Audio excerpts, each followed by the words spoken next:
ઈસુનું રૂપાંતર થયું, એટલે તેમનું મોં સૂર્યના જેવું તેજસ્વી થયું ને તેમના વસ્ત્ર પ્રકાશના જેવા ઉજળા થયા. ત્યારે જુઓ, મૂસા તથા એલિયા તેમની સાથે વાત કરતા તેઓને દેખાયા. અને પિતરે ઈસુને કહ્યું, પ્રભુ, આપણે અહીં રહેવું સારું છે.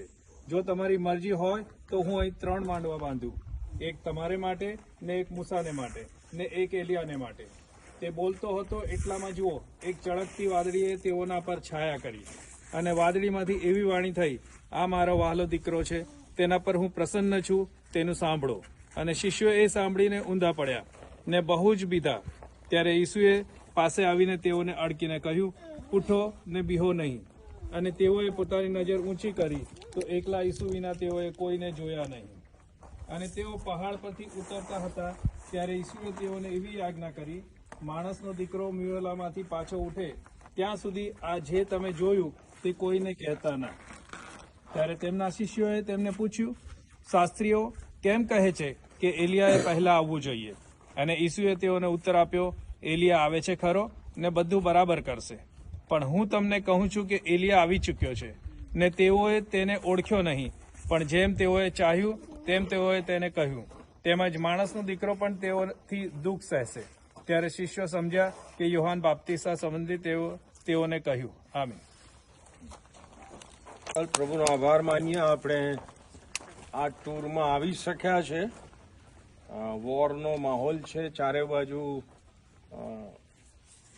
ચિંતામાં મૂકી દે એવી બધી વાતો સંભળાય છે, પણ પ્રભુએ આપણને કૃપા આપી કે આવા માહોલમાં આપણે અહીંયા આવી શક્યા. સો પ્રભુનો આભાર માનીએ છીએ ને કલ્પેશભાઈ અને દીકરીનો પણ આભાર માનીએ છીએ આ વ્યવસ્થાના માટે.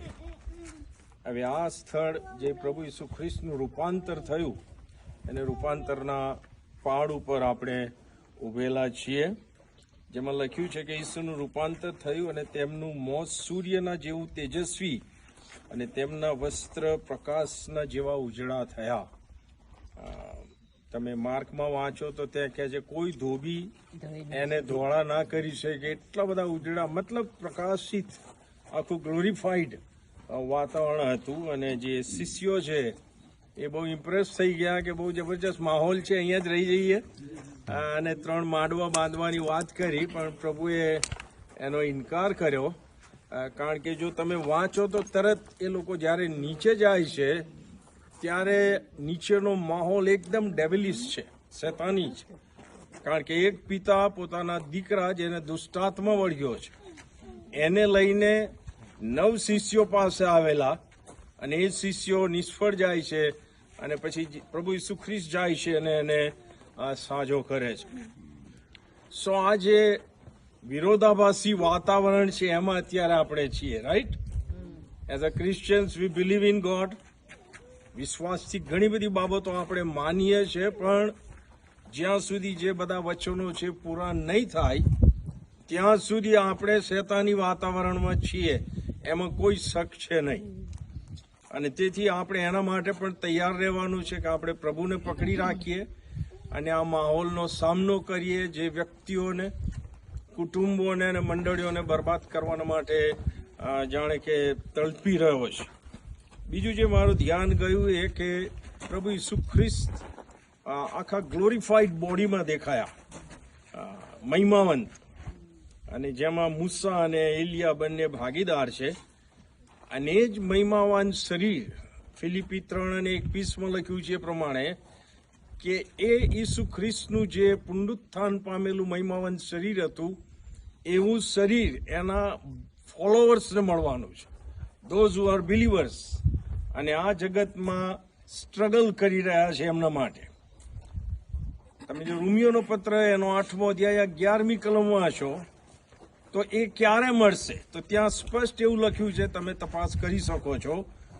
પ્રભુના આત્માથી સંત પાઉલ કહે છે કે ઈશ્વરના જે આત્માએ, એટલે કે પવિત્ર આત્માએ ઈસુ ખ્રિસ્તને મુએલામાંથી ઉત્પન્ન કર્યા અથવા પુનરુત્થાન એમને આપ્યું, એ ઈશ્વર પિતાનો આત્મા જો તમારામાં વસે છે તો જેણે પ્રભુ ઈસુ ખ્રિસ્તને મુએલામાંથી સજીવન કર્યા એ તમારા મર્ત્ય શરીરોને પણ સજીવન કરશે. સો હું ગમે એટલી અપેક્ષા રાખું કે હું પુનરુત્થાનના આશીર્વાદમાં જઈશ, પણ બાઇબલ બહુ ક્લિયર કટ કહે છે, બહુ મોટો વિષય છે, હું ટૂંકમાં કહું, જેનામાં પ્રભુનો પવિત્ર આત્મા વસે છે એને આશીર્વાદ મળશે. બહુ સ્પષ્ટ બાઇબલમાં લખ્યું છે. બાકી બધી વ્યર્થતાની વ્યર્થતા છે. દફન ક્રિયામાં કેટલા બિશપો આવ્યા, કેટલા પાસ્ટરો આવ્યા, it doesn't matter, it doesn't make any difference. You have to have Holy Spirit living in your body and must be following His promptings, you see. That is what very important in this life. હવે પ્રભુનો આત્મા કોનામાં વસે? Bible બહુ સ્પષ્ટ કહે છે કે જો માણસ નવો જન્મ પામે તો જ એનામાં પ્રભુનો આત્મા વસે છે. સો આજે પ્રીચરો અને ઉપદેશકોને જે પસ્તાવો કરવાની વાત કરે છે, પ્રભુને જીવન સોંપવાની વાત કરે છે, એ તમામની પાછળ એક જ આશીર્વાદ છે કે જો તમને એ પસ્તાવો કરીને પાપોની માફી મેળવીને પ્રભુ ઈસુ ખ્રિસ્તને જીવનમાં અંગત તારનાર અને પ્રભુ તરીકે તમે માન્ય રાખો છો. માનો છો એમ નથી કહેતો, માન્ય રાખો છો. માનવું અને માન્ય રાખવું એમાં ફેર છે, રાઈટ? હું મારી પત્નીને મારી પત્ની તરીકે માનું છું, પણ મારે એને માન્ય પણ રાખવી પડે. યસ ઓર નો? તમે ડિફરન્સ સમજો છો માનવું અને માન્ય રાખવુંમાં? એનામાં જ પ્રભુનો આત્મા વસે છે. અને જો એ પ્રભુનો આત્મા મારામાં વસે છે તો આપણને પુનરુત્થાનનો આશીર્વાદ મળશે. અને આપણે પણ આ રૂપાંતર જે પ્રભુ ઈસુ ખ્રિસ્તનો એક ઝલક રૂપાંતરની આપણે જોઈ છે, એ ટ્રાન્સફોર્મેશનની ઝલક